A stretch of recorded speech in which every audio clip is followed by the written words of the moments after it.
El siguiente espacio es un programa de opinión. Clasificación A, apto para todo público. El análisis, la información, los temas de la actualidad y las tendencias están en una sola frecuencia. Frecuencia Política. Frecuencia Política. En tu radio, en tu compu, en tu celu, en tu tablet, aquí por la señal de Pichincha Universal. Comenzamos. Buenas tardes, buenos días, buenas noches, según donde usted se encuentre y a la hora que sintonice Frecuencia Política. Esto es Radio Pichincha Universal, este programa es Frecuencia Política. Mi nombre es Pavel Muñoz y les doy la bienvenida a que podamos seguir haciendo el análisis que hacemos aquí en este programa del mundo social, político, cultural, deportivo, cuando lo amerita aquí en Frecuencia Política. Gracias por estar con nosotros, 95.3 de FM para Quito, 94.5 el resto de cantones de la provincia de Pichincha. Esta es la radio de los pichinchanos y las pichinchanas, y usted puede seguir también este programa Frecuencia Política en distintas redes sociales. Si usted está siguiendo este programa en vivo o cuando lo hacemos por proyección, se va a dar cuenta que abajo en la claqueta aparecen nuestras cuentas de YouTube, nuestras cuentas de Twitter, nuestras cuentas de Facebook, porque en todas estas puede seguir Frecuencia Política. También suscríbase, hágalo, no hemos hecho una campaña promocional en ese sentido, pero suscríbase al canal de Frecuencia Política en YouTube. Ahí usted va a poder encontrar todos los programas que hacemos, haremos y hemos hecho de Frecuencia Política. Esta es una semana donde el fútbol ha sido protagonista también, ya que dije lo deportivo, no quiero olvidarme lo que fue la victoria de Ecuador ante Paraguay, nos dejó felices, nos dejó picados la no posibilidad de ganarle a Chile, y tendremos con Uruguay el próximo partido, así que estamos expectantes de que la Tri tenga un buen desempeño y nos pueda llevar al próximo Mundial. Ya decía alguien en algún momento que cuando el pueblo está absolutamente deprimido, como siento que lo está en este tiempo, por un gobierno que no encuentra su orientación, que no tiene brújula, que no ha presentado su plan de desarrollo, las inquietudes ciudadanas, las inquietudes económicas, empresariales, productivas, laborales, empiezan a acumularse. El fútbol, ¿no es cierto?, suele ser lo único o lo poco que nos queda, así que a la Tri le deseamos que le vaya muy bien. Y decíamos también que esto es parte, o que esa angustia ciudadana es parte por lo que vemos del gobierno el gobierno nacional. Ha cumplido sus 100 días, algo ya dijimos de esto la semana anterior. Esos 100 días tiene al menos unos 5 o 6 rubros en los que se podría hacer una evaluación y solo uno de ellos da resultado favorable. Esto es una constante que encontramos en analistas en distintos medios de comunicación, en distintos canales, donde dicen la vacunación muy bien, aplausos al gobierno, pero ¿qué está pasando con todo lo otro? En el caso de la educación nos llevan a la figura grosera de que tengamos que apadrinar una escuela para que esto funcione. Así no funciona cuando hay un Estado de Derecho constitucional y justicia, como debería ser en el caso ecuatoriano. En el caso económico, la gente sigue esperando la derogatoria de ese 2% impuesto a las pequeñas y microempresas, los famosos créditos a 30 años con tasas del 1% de interés. No hay plan de desarrollo presentado y esto efectivamente, ¿no es cierto?, suma en estas angustias que ya no solamente son de los sectores más empobrecidos, sino que me parece son incluso de sectores que han apoyado y apoyan la gestión del presidente Lasso. Se espera que haya más claridad sobre el derrotero que le espera a este país, ¿no es cierto?, el plan de desarrollo del país, y que podamos opinar con más fundamento qué está haciendo en política pública respecto a las metas con las que él se está comprometiendo. Y como eso está aconteciendo, y desde mi punto de vista tenemos un gobierno que creció significativamente sus números de popularidad, pero también está bajando a una velocidad muy acelerada esos niveles de popularidad, entonces no faltan, ¿no es cierto?, esos socios de Celi, esos, quienes hacen las tareas del poder y el gobierno de turno para empezar una campaña de desprestigio con la Asamblea Nacional y entre ellos, evidentemente, con algunos asambleístas donde nos incluyen a varios de distintas fuerzas políticas. Decirles que mientras estemos con la verdad y la ley de nuestro lado, no le tendremos miedo a enfrentar, estos elementos en la justicia, salvo evidentemente que ellos hagan lo que han hecho en los últimos 4 años. Me refiero a quienes están acostumbrados a utilizar la justicia para acallar a sus adversarios políticos. Esto por lo que sucedió en la Asamblea Nacional. un asambleísta, ¿no es cierto?, de francotirador de los 136, valiéndose de sus portales comunicacionales para generar una campaña de desprestigio. La gente está absolutamente clara de a dónde apunta, está absolutamente cansada y me parece que sabiendo que esta asamblea tiene que mejorar significativamente su trabajo, tampoco se prestará a jugarretas intencionadas para, digamos, desgastar más rápidamente a la Asamblea de lo que se está desgastando el Ejecutivo. A la ciudadanía estar muy atenta. Siempre le hemos dicho, haga un ejercicio de economía política. ¿A quién están sirviendo todos esos o medios de comunicación o esos operadores, ¿no es cierto?, políticos, charlatanes muchas veces, que buscan unos objetivos siempre alineados con el poder de turno, no se pierde en ello. Y para analizar qué es lo que está pasando con estos 100 días, los paralelismos que puede haber con otros gobiernos, particularmente el gobierno de Argentina en su momento de Guillermo Macri, porque algunos están queriendo buscar esa comparación, hemos invitado a Soledad Stoessel. Ella es doctora en Ciencias Sociales y Sociología por la Universidad Nacional de La Plata, tiene una maestría en Ciencias Políticas por la Flaxo, Ecuador, actualmente dicta clases de análisis de política comparada, de epistemología en Ciencias Sociales, trabaja mucho el Estado en la Universidad de La Plata y en la Flaxo de Ecuador.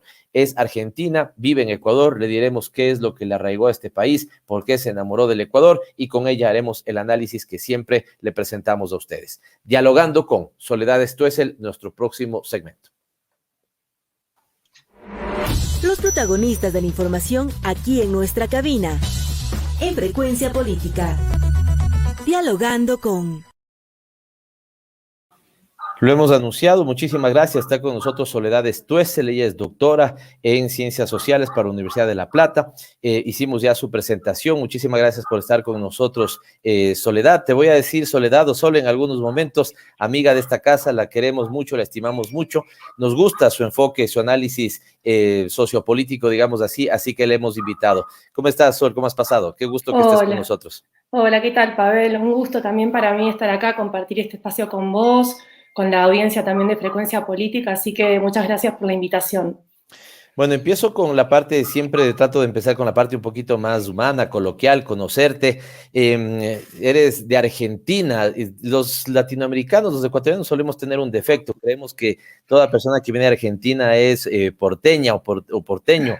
Tú naciste en La Plata. Claro, bueno, yo soy de la ciudad de La Plata, sí, que es una ciudad, bueno, no voy a decir pequeña, pero tiene unos 700.000 habitantes. Es una ciudad universitaria que queda cerquita de la capital, a 50 kilómetros, pero bueno, sí, estamos cerca de los porteños, pero es una ciudad pequeña, así que yo vengo de ahí y hace 9 años llegué a Ecuador con la intención de estudiar un posgrado en Flaxo y luego, bueno, me enamoré del país y me quedé en Ecuador.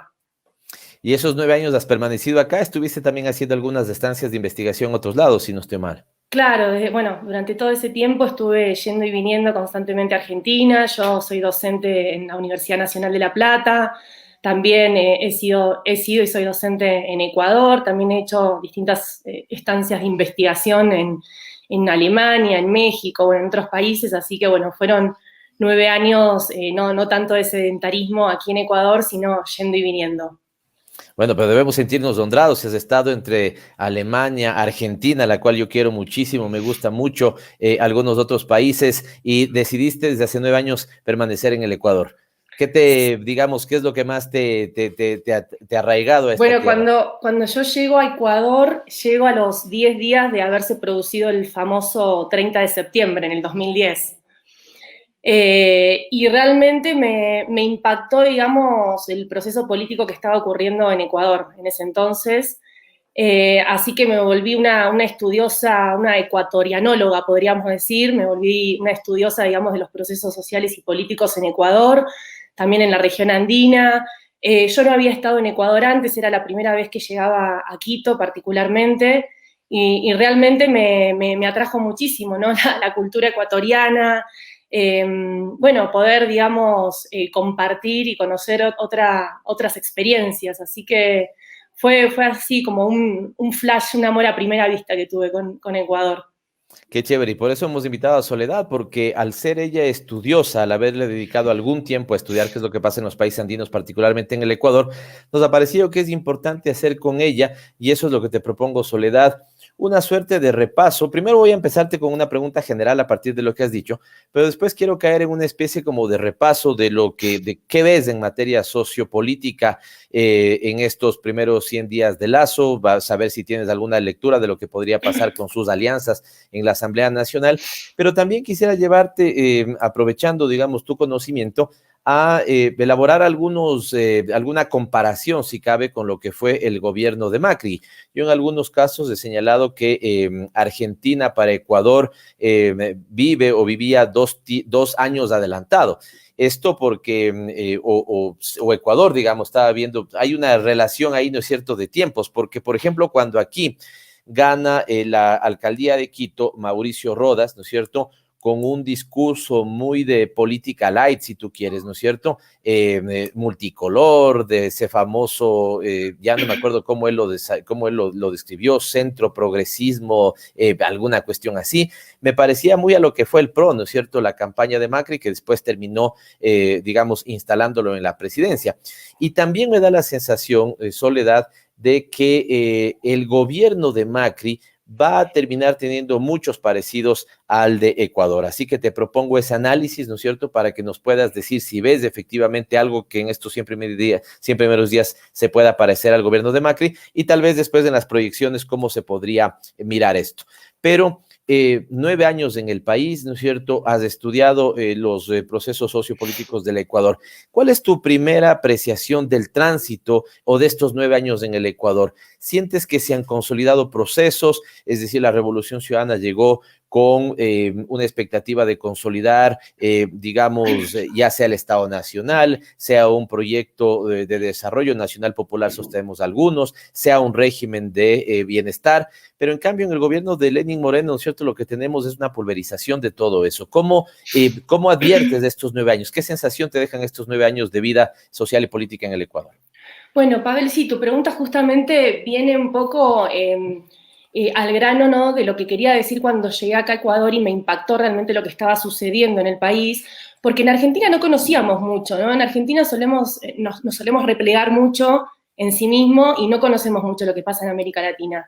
Y cuando yo llego a Ecuador realmente quedé impactada por lo que había acontecido esos años, ¿no?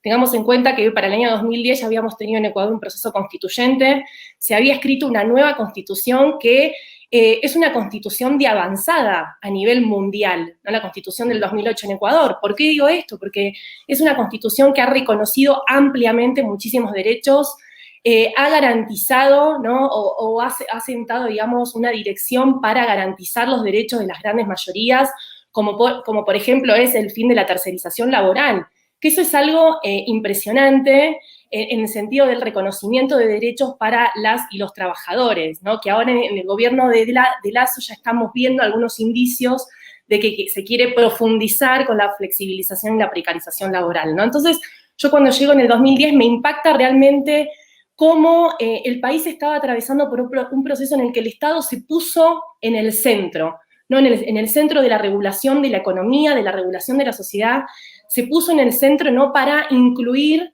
socialmente a los que históricamente habían sido perjudicados y excluidos a partir de un modelo neoliberal que no fue solo exclusivo de Ecuador, sino que el neoliberalismo fue un modelo que se instaló en la región de forma autoritaria en los años 70, que luego se fue expandiendo democráticamente, entre comillas, en los años 90, sobre todo cuando fue el auge neoliberal, y que ya conocimos, ¿no?, en carne propia, digamos, lo que fueron las consecuencias de ese modelo neoliberal, ¿no?, sobre todo para los grandes sectores sociales, para los trabajadores.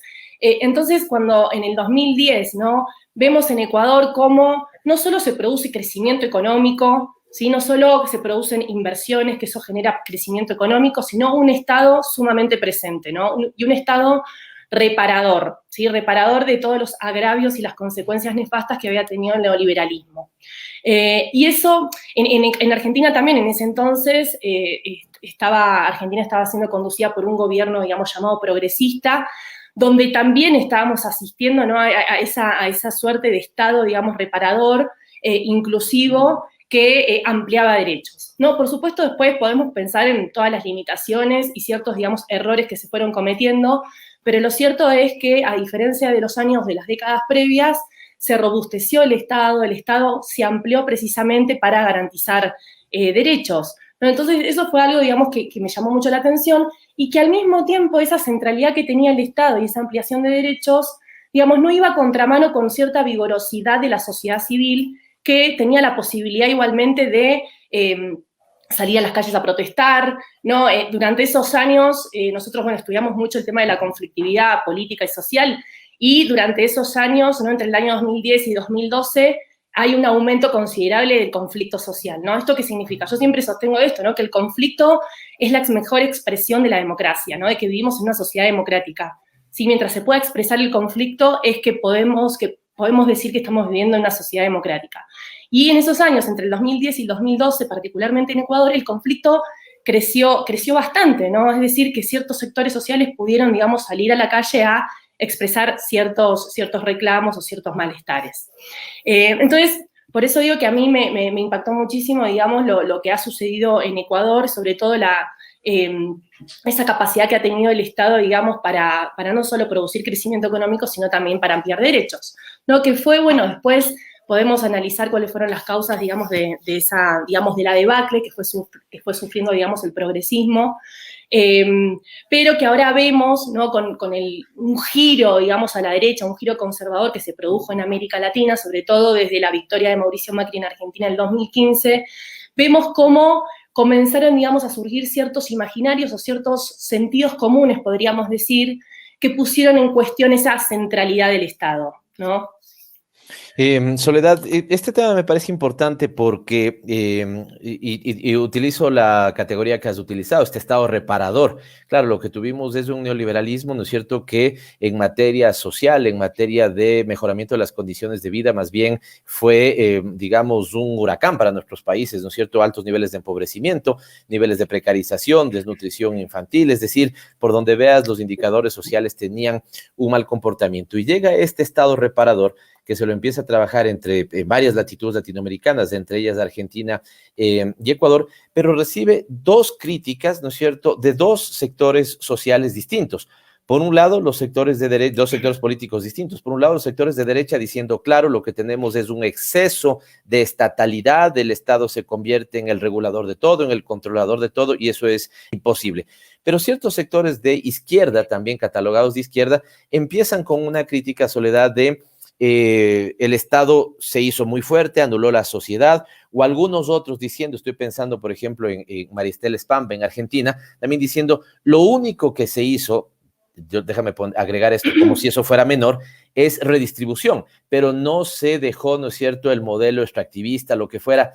Es decir, efectivamente le ha sido difícil al Estado reparador, a este Estado reparador que tú adviertes, o le fue difícil, o le es difícil, digamos, debatirse contra esos dos sectores que, pensando desde orillas políticas distintas, llegan a lo mismo, a una suerte de debilitamiento de ese tipo de Estado.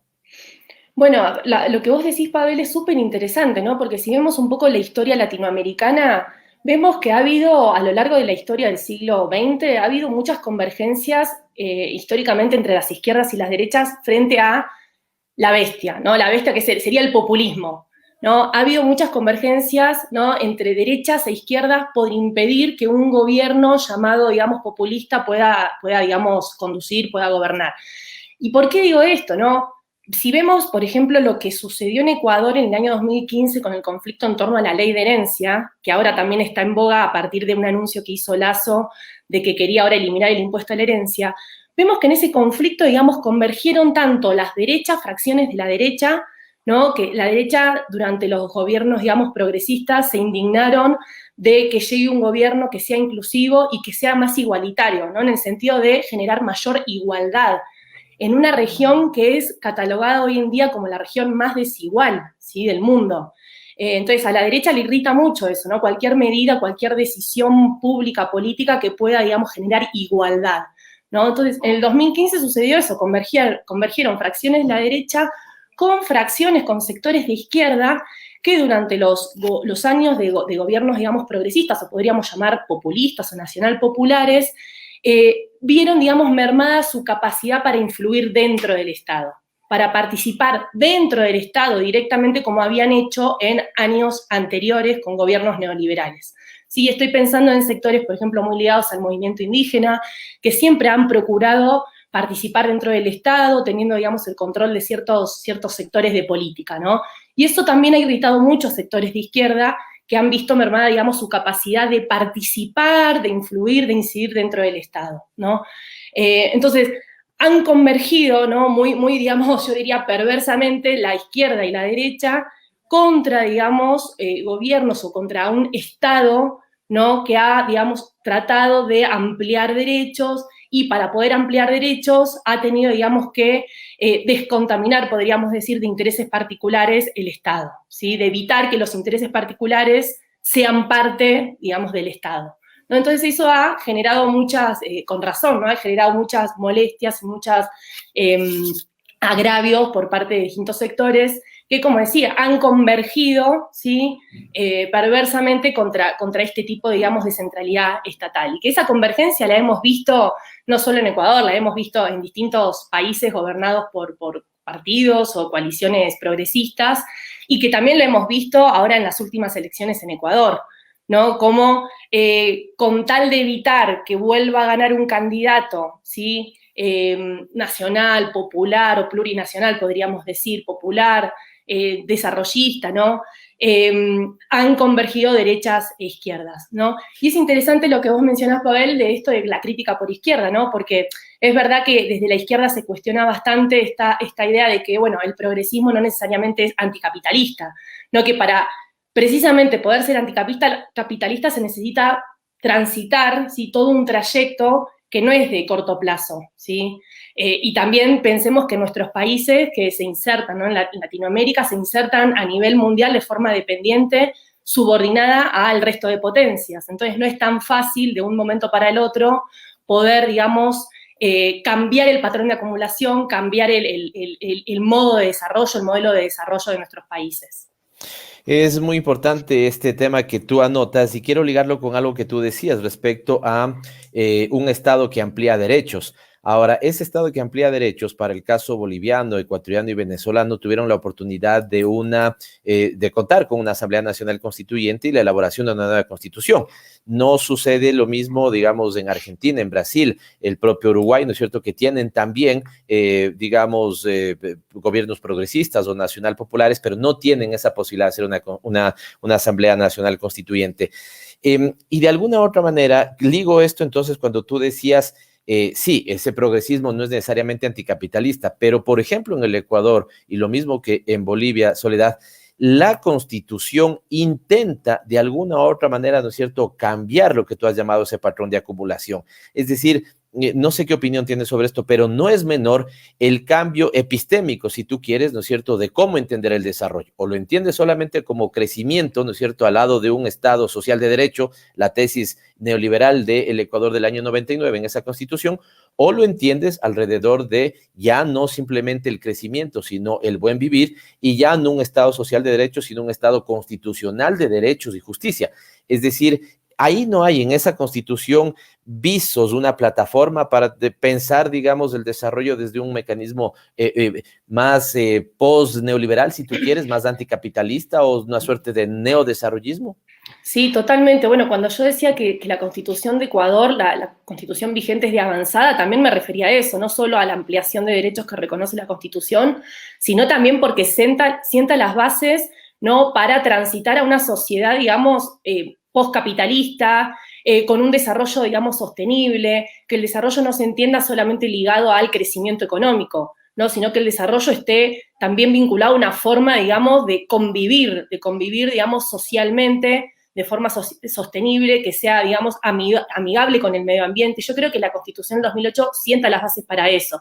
Lo que pasa que luego, para traducir eso políticamente en políticas, ¿no?, hay muchas cuestiones en juego, ¿no?, y sobre todo muchos factores de poder en juego. No es tan fácil, digamos, transitar de la Carta Magna, digamos, a la puesta, digamos, en juego de un programa de gobierno que pueda, digamos, transitar esa sociedad, ¿no? Y sobre todo por esto que decía hace un rato, que me parece que Ecuador, digamos, sigue inserto de forma dependiente y subordinada, digamos, al resto del mundo o a de las potencias, ¿no? Entonces, me parece, digamos, importante señalar eso, que no es solamente una cuestión de decisión o de voluntad política de los gobernantes en un momento determinado, ¿sí?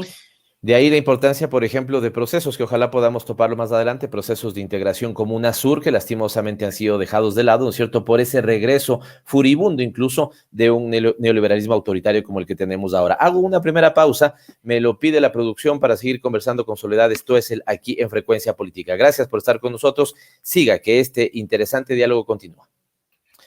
Gracias por permanecer con nosotros aquí en Frecuencia Política. Soledad Stoessel, ella es estudiosa del Ecuador, en realidad del mundo andino, argentina, doctora de Ciencias Sociales de la Universidad de La Plata. Estuvo aquí en el Ecuador para hacer un doctorado, un posgrado en Flaxo. Y dice ella, se enamoró del Ecuador, particularmente también de sus procesos sociales y políticos que lo estamos analizando. Soledad, hemos discutido, estos elementos más conceptuales, si se quiere, la instalación, la pretensión de instalar un Estado reparador en esto que se ha llamado la larga década del progresismo en América Latina. Y tenemos con Moreno ya un golpe a esa instalación o a ese deseo de instalación de una nueva forma de entender el desarrollo, nuevos patrones de acumulación y también, digamos, cambiar la concepción de cómo entendemos, la relación entre el Estado, la sociedad, la naturaleza, la vinculación entre una economía privada, pero también la pública y la economía popular y solidaria. Los retrocesos son notorios en la época de Lenín Moreno, pero estamos hoy a 100 días de un nuevo gobierno, el gobierno de Guillermo Lasso. ¿Qué ves de estos 100 primeros días? ¿La continuación del gobierno de Moreno? ¿Ves la profundización de un esquema neoliberal otra vez? Y a partir de esto tratar de llevarte más adelante, ¿no es cierto?, a unas posibles comparaciones de lo que les está preocupando mucho a unos analistas, ya te comento, y es que se parezca a Macri. Yo dije, bueno, qué interesante, se preocupan que se parezca a Macri por el tipo de política que va a tomar, pero no, lo que decía hoy sin empacho un analista económico es que lo que más le preocupa de Lasso, si se llega a parecer a Macri, no es el tipo de política que instale, sino la posibilidad de que en 4 años, ¿no es cierto?, vuelva a un gobierno progresista. Sí lo dicen así, absolutamente, ¿no? Pero primero, ¿qué ves de estos 100 días en el gobierno de Guillermo Lasso acá en Ecuador? Bueno, a ver, si hacemos un balance rápido de estos 100 días del gobierno de Lasso, en primer lugar, sí hay que reconocer que uno, digamos, de los éxitos que ha tenido Lasso fue su plan de vacunación, ¿no? Que hasta el momento hemos visto un plan de vacunación relativamente exitoso, eficiente, que ha convocado, digamos, al sector privado para que le apoyen el plan de vacunación, y yo creo que los resultados han sido bastante, digamos, optimistas, ¿no? Ha intentado, digamos, cumplir con la meta que se había propuesto en campaña electoral, y yo creo que eso es la única, digamos, el único éxito que al momento yo creo que ha tenido Lasso y que ha cumplido sus ofertas de campaña. Luego creo que estamos atravesando una escandalosa, digamos, continuidad con el morenismo, ¿no? Vemos estos 100 días no ha habido ni siquiera una señal clara sobre cómo va a modificar el modelo económico, ¿no? Que ya tuvimos la experiencia de estos cuatro años de morenato que han sido desastrosos para la mayoría de la sociedad, ¿no? Que ha sido el gobierno de Moreno un gobierno que ha sido completamente capturado por las élites que no ganaron las elecciones en el 2017, eso hay que seguir mencionándolo, ¿no? Y recordándolo, porque a diferencia del gobierno de Macri llega en el 2015 habiendo ganado democráticamente, electoralmente, entonces es el primer, digamos, gobierno de derecha en Argentina que se instala. En el caso de Moreno es bien diferente porque Moreno llega como parte, ¿sí?, de un proyecto progresista y al cabo de 3-4 meses rápidamente gira y habilita, digamos, la cancha para que sean las élites económicas financieras las que gobiernen el país durante 4 años. ¿Qué está haciendo Lasso ahora? Hay una continuidad, ¿sí? Ahora hay que ver, por ahí es muy pronto para decirlo, ¿no? Pero hay que ver cuáles son las próximas decisiones que toman, sobre todo respecto a el acuerdo con el FMI. Yo creo que eso es fundamental. ¿Sí? Tenemos, digamos, el legado del morenato, ¿no?, del acuerdo con el FMI. Ahora el gobierno de Lasso en las próximas semanas va a renovar ese acuerdo con el FMI y hay que ver, digamos, lo que pide el FMI, que como sabemos siempre establecer un acuerdo con el FMI no son simplemente, entre comillas, recomendaciones, sino que es un programa de gobierno. El FMI te hace firmar un programa de gobierno, ¿no? Entonces, eso hay que tenerlo claro. Lasso fue dando algunas declaraciones en entrevistas, ¿no? Diciendo que, bueno, que los ingresos que iba a tener Ecuador no iban a ir por la reforma tributaria, o al menos que no se iba a aumentar el IVA, sí, que sabemos que es uno de los impuestos más regresivos, que perjudican, digamos, a los que menos tienen, pero yo, por lo que hasta ahora lo que veo es una continuidad, ¿sí? Es decir, está gobernando ahora de primera mano un banquero multimillonario, que ahí podemos hacer el paralelismo con Mauricio Macri. Es un gobierno, digamos, manejado por un banquero multimillonario que está esperando la colaboración y la cooperación de los de su clase, de sus élites, y que por ahora esa colaboración no ha llegado. O sea, sí el sector privado y el capital ha aportado en el tema del plan de vacunación, pero en el resto, digamos, de pedidos que ha hecho Lasso, ¿no? Como por ejemplo, que colaboren en el tema del impuesto a las fortunas, que colaboren, por ejemplo, con el tema de otro tipo de impuestos, como el impuesto a la herencia, que ahora Lasso va a retirar. Que apadrinen una escuela. Que apadrinen una escuela, ¿no? Que es un poco esta concepción que tienen los neoliberales, ¿no? De delegar funciones que debería cumplir el Estado, delegarlas a la alta sociedad civil, ¿no? Que eso ya ocurrió en el 2016 cuando fue el terremoto en Ecuador, ¿no? Cuando Lasso se dirige al lugar de los hechos, de la catástrofe, lo que hace es crear un fideicomiso que reciba donaciones y que esas donaciones las reparta la iglesia, ¿no? Una forma de achicar, de minimizar el Estado y de delegar las funciones que debería cumplir un Estado inclusivo y reparador, las delega a la sociedad civil. Lasso vuelve, digamos, con su mismo discurso, ¿no? Y su imaginario neoliberal, de que estamos frente a un Estado obeso, de que hay que achicar el Estado, que hay que minimizarlo, y que entonces la alta sociedad civil se va a tener que encargar de cumplir esas funciones, ¿no? Esta idea de, bueno, apadrinar una escuela, que sea la sociedad civil. A ver, para la audiencia, cuando hablamos de sociedad civil nos referimos a fundaciones, ONGs, organizaciones, medios de comunicación inclusive, ¿no? Que se hagan cargo, digamos, de funciones que debería cumplir el Estado, como por ejemplo mantener la educación, el sistema de educación de calidad y abierto e inclusivo para todas y todos, ¿no? Entonces, ahora, sí. Sí, no, si quieres terminar esa idea. No, dale. Te decía ahora, Soledad, me encantó cuando dices una escandalosa continuidad con el gobierno de Moreno, describes qué es lo que está pasando, vemos esta renuncia de los roles centrales del Estado como la garantía de derechos universales y gratuitos como la salud y la educación, a decirte apadrino en la escuela, ¿no es cierto? No le dispone a la Junta de Regulación que emita una normativa para bajar las tasas de interés. Les pide a sus amigos banqueros, por favor, disminuyan las tasas de interés, sin que él haya cumplido hasta ahora el ofrecimiento, por ejemplo, de créditos de 30 años con plazos de 30 años y tasa de interés al 1%. Es decir, por eso coincido contigo también cuando dices, a ver, de lo ofrecido en campaña, el único punto donde podemos poner un check, un visto favorable es en el proceso de vacunación, el resto no. Pero ese tipo de gobierno, con esas falencias, con esa falta de cumplimiento de sus ofertas y con esa concepción, digamos, liberal sobre el Estado y esa delegación a lo que tú bien has llamado la alta sociedad civil de roles, debería chocar, entendemos que chocaría, ¿no es cierto?, con la visión, por ejemplo, de un Pachacuti en la Asamblea Nacional, incluso de una izquierda democrática, que claro, tiene capturado el nombre, ¿no es cierto?, debería ser, uno esperaría que tenga ratos posiciones, incluso socialdemocracia, pero no, digamos, son posiciones bien liberales, bien de derecha.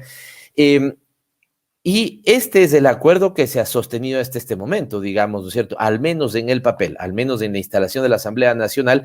Esa concepción, ese presidente con esa fuerza política, creo, tiene una alianza con Pachacuti. ¿Qué es lo que estás viendo dentro de la Asamblea Nacional? ¿Adviertes que esa alianza permanecerá? ¿Ves que más bien la tesis que de alguna u otra manera a ratos busca ponerla con ahí en debate será la que tome terreno? ¿Le auguras larga vida a la alianza que tiene con Pachacuti o ves que más bien eso está perdiendo sustento?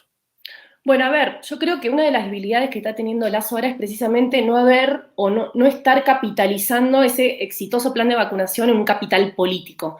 ¿Y a qué me refiero con esto, no? Que él, digamos, tiene una debilidad, digamos, política, o asume, digamos, con una legitimidad de origen que le da a las elecciones, pero al mismo tiempo tiene una legitimidad política, digamos, muy baja porque para poder llevar adelante su programa de gobierno, sí que es un programa de gobierno de ajuste, va a tener que hacer, digamos, que tejer alianzas dentro de la Asamblea, lo cual ya desde el inicio vimos cómo ha fallado para poder establecer, digamos, alianzas sostenibles, ¿no? Primero el acuerdo que se intentó hacer con UNES y con el PSC, después esta movida que hizo Lasso para poder, digamos, designar como presidenta de la Asamblea a un miembro de Pachacutic, ¿no? Entonces, yo creo que ha sido sumamente errático en términos políticos cómo ha, digamos, tendido o intentado hacer las distintas alianzas dentro de la Asamblea. Entonces, en ese sentido, yo creo que tiene una fuerte debilidad porque creo no tiene, digamos, un bloque parlamentario fuerte. Va a tener que necesariamente establecer alianzas para poder llevar adelante distintos cuerpos normativos que, si no, en sus efectos, lo va a querer, digamos, tramitar por decreto, ¿no? Entonces, y respondiendo un poco a la pregunta sobre Pachacutic, me parece que ahí el hecho de que Leonidas Issa haya ganado la presidencia de la CONAIE, yo creo que ahí fue una suerte de patear el tablero y de recomponer, no, mejor dicho, de convulsionar, digamos, el bloque político de Pachacutic, ¿no? Porque ahí tengamos en cuenta que tanto Pachacutic como la CONAIE son dos fuerzas que son sumamente heterogéneas, que en su interior, digamos, anidan distintas tendencias, no voy a decir contradictorias, pero que por momentos discurren por caminos distintos. Entonces, hay que ver qué sucede, ¿no? Cómo desde la CONAIE, cómo desde el movimiento indígena se presiona a Pachacutic para que, digamos, Pachacutic no pacte, ¿sí?, ciertos cuerpos normativos, ciertas leyes con Lasso que van en la dirección de eliminar derechos, de generar mayores procesos de exclusión, ¿no? Entonces, ahí me parece que todavía, digamos, es muy pronto para pronunciarnos sobre eso, pero yo creo que la alianza que el Lasso quiere hacer con Pachacutic está, digamos, no está consolidada, no creo que sea sostenible a lo largo del tiempo, sobre todo por esto que acabo de mencionar de la CONAIE. Coincido contigo y además por otro elemento que lo quiero asociar con algo que tú dijiste. Se nota una incapacidad política de Lasso de transformar ese logo de la vacunación en capital político. Estoy totalmente de acuerdo contigo. Me parece que ahí sus grandes operadores políticos, o digamos, quienes deberían ser adecuados operadores políticos han sido pésimos operadores políticos. Primero, su ministro de gobierno, su principal hombre de confianza, siento que tomó el peor camino de todos, que es no avanzar en un acuerdo que en algún momento le hubiera dado, digamos, si tú quieres, más perspectiva de gobernabilidad a él, con críticas y con puntos a favor para cada fuerza política, entre ellos UNES, la Fuerza de la Revolución Ciudadana. La ministra actual de la política no le veo haciendo política con la Asamblea Nacional, más bien haciendo declaraciones mediáticas, queriendo incluso acorralar, si tú quieres, el trabajo de la Asamblea, diciendo, bueno, si no tenemos ahí una posibilidad de acuerdo, vamos a ir por mecanismos de democracia directa. Que al final también quieren velar ahí una amenaza de muerte cruzada. Exacto. Esta incapacidad de transformar un logro de gestión pública en capital político, creo, Soledad, que la están cubriendo con la misma estrategia de Moreno, es decir, otro elemento más. Buscan el descrédito de la Asamblea, ¿no es cierto?, a través de, digamos, ahí tienes dos cosas. Uno, cosas que efectivamente no pueden suceder en la Asamblea, el caso Bella Jiménez, por ponerte un ejemplo, pero el otro, la típica operación entre este gobierno, ¿no es cierto?, el de Lasso, con sus mismos aliados que tenía Moreno, la banca y los medios de comunicación, y estos últimos, los medios de comunicación, empezando una temprana campaña de desprestigio de la Asamblea Nacional. ¿Lo ves así? ¿Crees que al final del día, Lasso dice, dado que no puedo subir mis números, al menos voy a apostar porque la Asamblea baje más rápido los suyos? Sí, indudablemente. Yo creo que se está montando precisamente esta campaña de desprestigio de los actores políticos, especialmente de las fuerzas políticas de la Asamblea. Precisamente es un síntoma de la debilidad que tiene el gobierno de Lasso, ¿no? Para hacer un paralelismo con Argentina, la Argentina de Mauricio Macri, cuando Macri a los pocos meses de gobierno se da cuenta que va perdiendo legitimidad, sobre todo porque el modelo de ajuste que quería llevar adelante fue imposibilitado porque hubo una traición de parte de su propia clase, que nunca invirtieron en el país, como también pretende Lasso. Lasso pretende que lleguen inversiones, que Ecuador se abra al mundo, ¿no? Que lleguen inversiones, que la clase empresarial, que el capital financiero invierta en el país.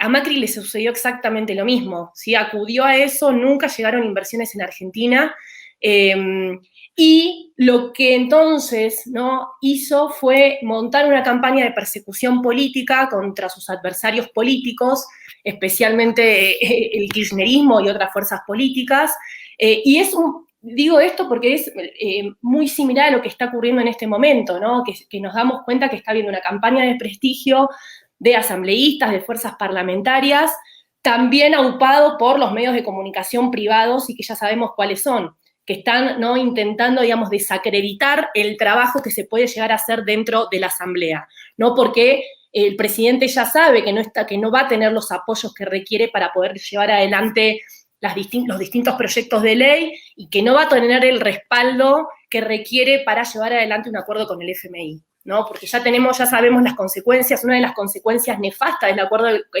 con el FMI fue octubre del 2019, ¿no? A partir de esa decisión que se adoptó de retirar los subsidios a los combustibles. Dices una cosa y que no la tenía tan en mente, que me parece que es totalmente cierta y que lo vamos a notar con más claridad en el Ecuador, y es que Lasso apuesta, creo yo, equivocadamente a esta misma creencia que tuvo Macri, es decir, como yo represento, digamos, a el modelo neoliberal, al final me encuentro los domingos en el club con mis amigos inversionistas, las inversiones van a llegar en el Ecuador.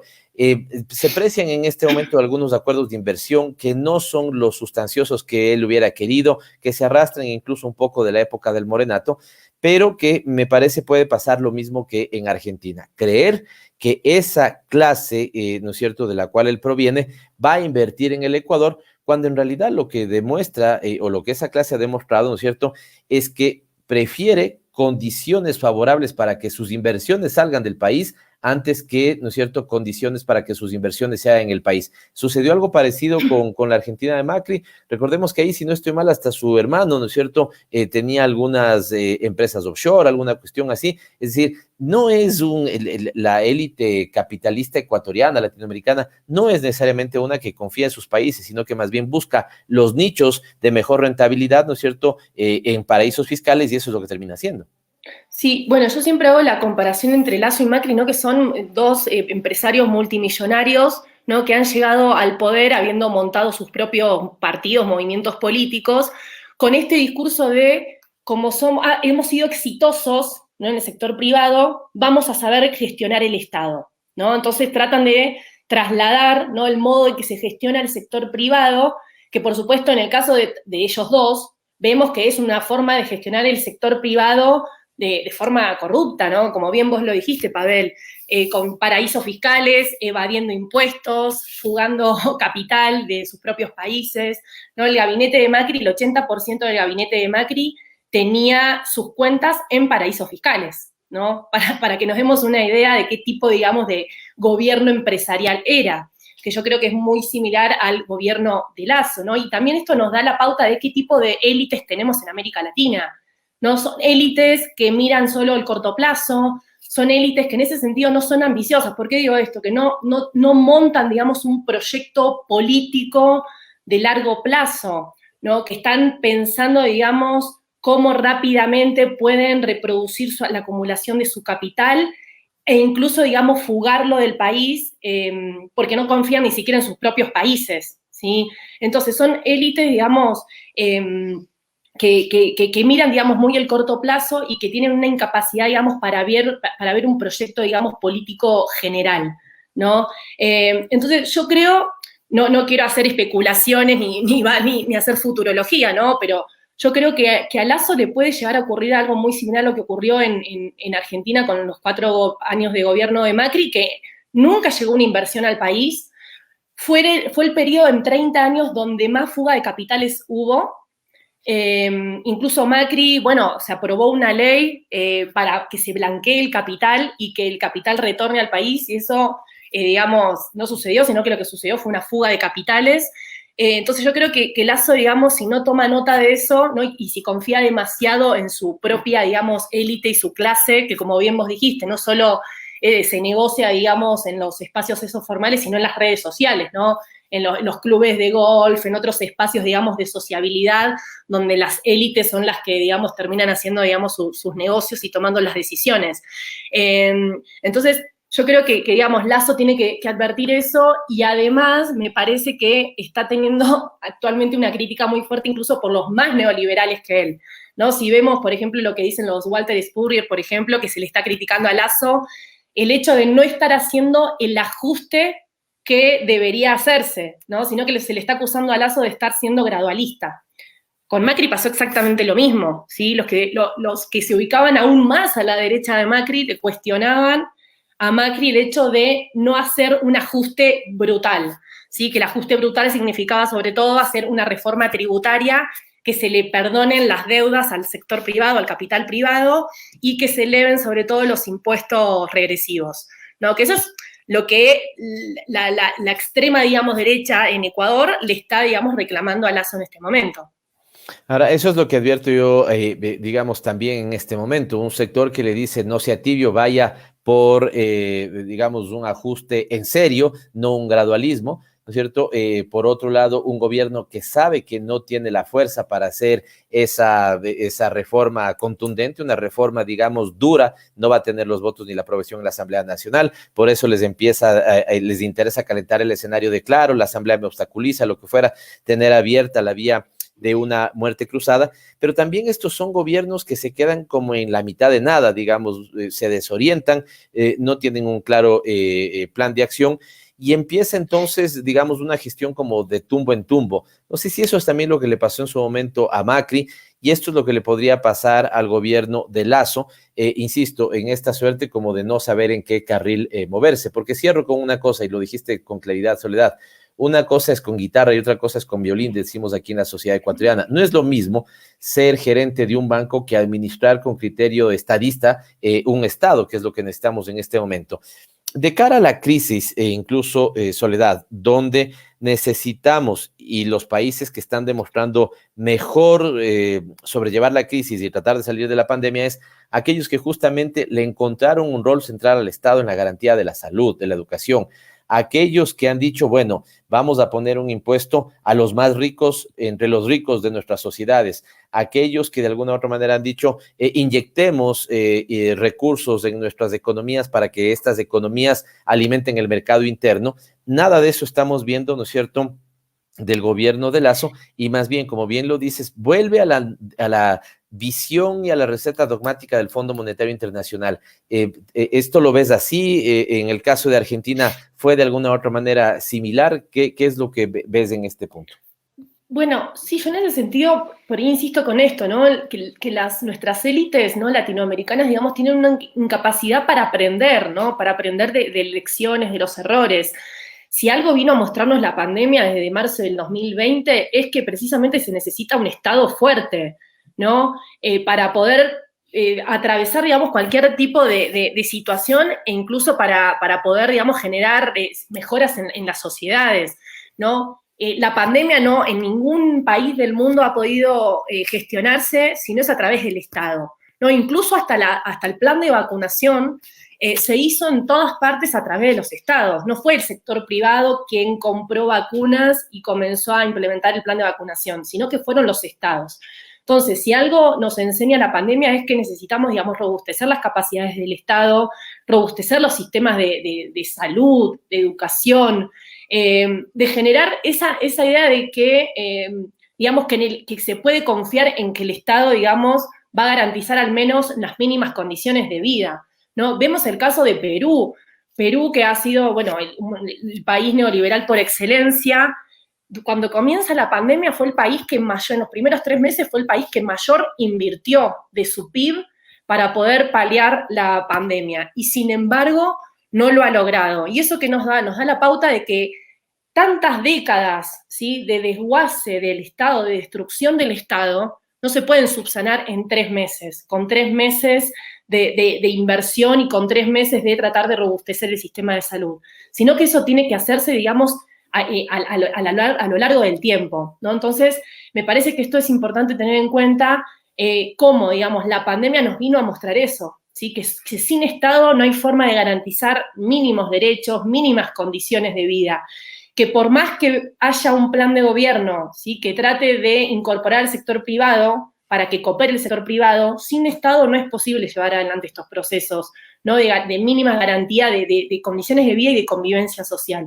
Entonces, y yo creo que las élites siguen, digamos, sin escuchar eso, ¿sí? Sin hacer esa lectura de la importancia que tiene, ¿no? De robustecer, por ejemplo, el sistema de salud. Ahora estamos viendo que, como yo recién decía hace un rato, el único éxito del gobierno de Lasso ha sido el plan de vacunación. Pero eso no se ha traducido, por ejemplo, en un mayor presupuesto para mejorar el sistema de salud. No, hoy en los hospitales no hay medicinas, los Que de hecho médicos... el sistema de vacunación es para controlar la pandemia, pero el problema estructural o los problemas estructurales ocasionados en el gobierno de Moreno no están siendo atendidos. Lo que tú dices, ¿no es cierto? Volver a darle una adecuada inversión digamos, desde el mejoramiento de la infraestructura hasta el abastecimiento de cada uno de los hospitales. No vemos eso. Totalmente. No, y además se suma que en los 4 años de gobierno de Moreno, que eso fue único en el mundo, fue el único país en el mundo que siguió pagando la deuda externa, ¿no? En el medio de una catástrofe como es la pandemia, ¿no? Entonces, eso nos da la pauta, ¿no? Y ahora vamos a ver qué pasa con el acuerdo con el FMI que va, digamos, a gestionar el gobierno de Lasso. Pero en medio de una emergencia como la que estamos asistiendo, ¿no? Es impensable que un Estado siga, digamos, pagando la deuda externa, siga achicando el Estado o siga solo manteniendo al Estado para funciones, digamos, que los neoliberales llaman básicas, como es la defensa y la seguridad, y nada más, ¿no? Y el resto de funciones se las delega, digamos, a otros actores de la sociedad. Entonces, me parece que también tenemos un problema con las élites en ese sentido, de que tienen una incapacidad, digamos, para aprender incluso lo que sucede globalmente. Muy a mi pesar, estamos llegando al diálogo de este enriquecedor diálogo con Soledad Stoessel. Y quiero topar algo que dijiste al inicio, Soledad. Topaste el tema de la conflictividad y dijiste, bueno, la mejor forma de demostrar de que tenemos vida democrática, incluso el talante democrático, entenderé, de los gobiernos, es, digamos, cómo se procesa la conflictividad, cómo se presenta esa conflictividad. Pero Lasso va a volver también a este escenario, primero que hay un doble discurso, y va a volver al escenario de Moreno, criminalizar, perseguir. Te digo por lo siguiente, ¿no? Protestas hechas contra el gobierno de Rafael Correa, declaraciones de Lasso, me suma a las protestas. Así es como se tiene que, digamos, enfrentar a la bestia populista, como tú has dicho, ¿cierto? Protestas hechas en contra del gobierno de Lasso, no voy a dialogar con los desestabilizadores. ¿Cómo ves, qué talante democrático le ves para el procesamiento del conflicto a Lasso? Bueno, a ver, Lasso ya ha sido muy enfático y explícito, ¿no? Hace un par de meses, al poco tiempo de asumir, dijo que él no iba a tolerar ningún tipo de protesta como la que ocurrió en octubre del 2019, ¿no? En ese sentido se alinea mucho, ¿no? al gobierno de Duque en Colombia, ¿no? Esto de criminalizar, de perseguir, digamos, a los que expresan sus malestares en el espacio público a través del conflicto. Ha sido, digamos, muy enfático, entonces yo creo que va a haber muy poco margen, muy poco espacio, digamos, democrático para que el conflicto social se exprese, ¿sí? de forma libre. Pero bueno, ahí yo creo que Lasso va a tener que, digamos, sopesar eso porque al parecer, ¿no? A juzgar por el programa de gobierno y si él, digamos, sigue empujado a establecer un ajuste estructural, yo creo que el nivel de conflictividad social va a ser altísimo en los próximos meses, y no solo que va a ser altísimo, sino que va a ser un conflicto social en que van a converger distintos sectores y muy distintos sectores sociales, ¿no? En reclamo de distintos intereses y demandas, y me parece que va a tener, digamos, la calle muy convulsionada el presidente Lasso. Entonces, me parece que se vienen unos meses bastante convulsionados, si es que, digamos, él lleva adelante hasta las últimas consecuencias aún más el programa de ajuste neoliberal, de ajuste estructural. Soledad Stoessel viene de las ciencias sociales, yo también, y ella decía, quienes venimos de las ciencias sociales no nos interesa ni entramos a hacer futurología, pero veo algo parecido respecto a lo que estás señalando.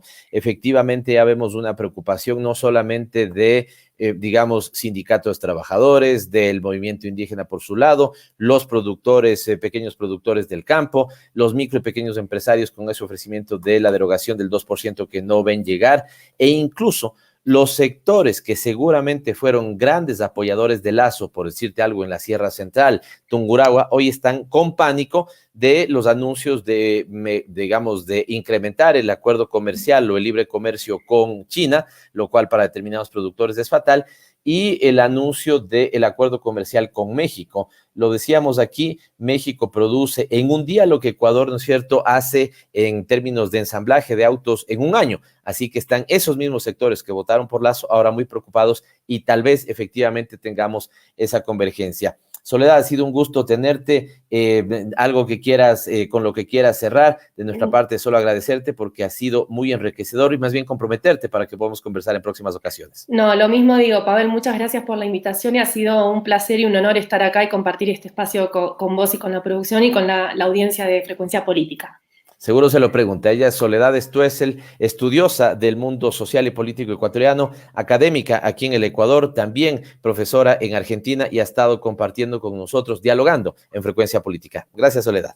Hasta luego, gracias. Gracias por permanecer con nosotros aquí en Frecuencia Política. Ya vieron, tuvimos un muy interesante diálogo con Soledad Stoessel. Ha hecho una evaluación, ha hecho tres cosas. Lo que ella ve, lo que ella entiende, lo que ella ha estudiado en estos últimos 10 años de permanencia en el país, de lo que fue el intento de establecer un Estado reparador, como lo llamó, liderado por la Revolución Ciudadana, para cubrir esos grandes costos sociales que había dejado el neoliberalismo, una pulverización de todo eso por el gobierno de Moreno y los 100 días de Lasso, donde hay buena calificación en salud, pero toda una lista de pendientes, y esto hace que efectivamente la cercanía con lo que fuera el gobierno de Argentina de Mauricio Macri, ¿no es cierto?, sea inevitable preguntarse. Esa cercanía le llevó en el caso de Macri a ser el único presidente en la historia reciente de la Argentina que no pudo ser reelecto porque evidentemente su política fue una política antipopular con claridad. Lo que viene para esta semana es el juicio para los próximos días. Se espera ver qué resuelve la Asamblea Nacional respecto al juicio político del defensor del pueblo. Hay grandes críticas a cómo ha sido sustanciado, comentarios muy favorables alrededor de la defensa del defensor del pueblo, y esto será lo que marque la agenda noticiosa seguramente, y la aprobación del presupuesto para el 2021, que quedándole pocos años, el gravísimo error que comete Guillermo Lasso es hacer un copy-paste, copiar y pegar del ejercicio presupuestario del gobierno de Moreno. Después, ¿por qué no quieren que se le vea como una perfecta continuidad el morenismo con este gobierno actual? Así llegamos al final de Frecuencia Política. Conmigo hasta el próximo miércoles. Les doy un abrazo y nos vemos aquí en Radio Pichincha Universal y todas las redes por las que puedes seguir Frecuencia Política. Chao, chao. Gracias por acompañarnos. Aquí termina Frecuencia Política. Hasta la próxima semana.